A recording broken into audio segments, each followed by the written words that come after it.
দুর্গাপূজার ছুটি একদিন বাড়ানোর সিদ্ধান্ত নিয়েছে সরকার। মঙ্গলবার সকালে ঢাকেশ্বরী মন্দির পরিদর্শন শেষে একথা জানিয়েছেন প্রধান উপদেষ্টার বিশেষ সহকারী মাহফুজ আলম।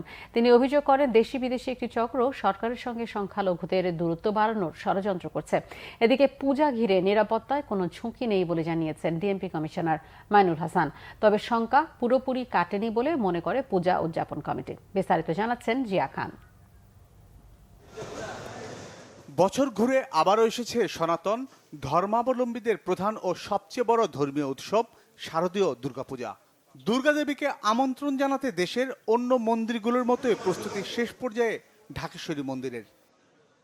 সব মিলিয়ে মন্দির এলাকায় উৎসবমুখর পরিবেশ। তবে মণ্ডপের সংখ্যা কমেছে জানিয়ে হতাশা প্রকাশ করলেন আয়োজকরা। পুজোকে কেন্দ্র করে বিশেষ দৃষ্টি রয়েছে বলে আমরা মনে করি, তারপরও সংখ্যার জায়গা রয়েছে বলে আমরা মনে করছি পুজোটা কিছুটা কমছে। বিশেষ করে বিভিন্ন এলাকায় আতঙ্কের একটি জায়গা রয়েছে বলেই আমাদের কাছে মনে হচ্ছে। এদিকে প্রধান উপদেষ্টার বিশেষ সহকারী মাহফুজ আলম ঢাকেশ্বরী মন্দির পরিদর্শন করেন। বলেন, সনাতন ধর্মাবলম্বীদের দুটি দাবি মেনে নিয়েছে সরকার। এইবার যেই অবস্থা হয়েছে যে শুক্র শনিবার পড়ে গেছে এবং রবিবার দশমী, ফলত আমরা চিন্তা করেছি যে একদিন আমরা এবারের জন্য বাড়িয়ে দিব। বৃহস্পতিবারেই একটি ছুটি হবে, যেটা সরকার আদেশ জারি করবেন। 5 আগস্টের পর উদ্দেশ্য প্রণোদিতভাবে সংখ্যালঘুদের ওপর কিছু হামলার ষড়যন্ত্র হয়েছে বলে অভিযোগ তার।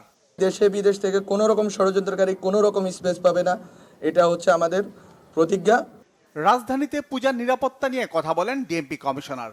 প্রতিটি পূজা মণ্ডপে পর্যাপ্ত সংখ্যক ফিক্সড পুলিশ মোতায়েন, থানা পুলিশ কর্তৃক নিজস্ব অধিক্ষেত্রে টহল ও চেকপোস্ট ব্যবস্থা, উচ্চ ক্ষমতা সম্পন্ন সিসি ক্যামেরা সহ আর্চওয়ে ও মেটাল ডিটেক্টরের মাধ্যমে চেকিং ব্যবস্থা। জুলাই আগস্টে নিহত পুলিশ সদস্যদের বিষয়ে আইনি প্রক্রিয়া শুরুর কথাও জানান ডিএমপি কমিশনার। জিয়া খান, বাংলা ভিশন, ঢাকা।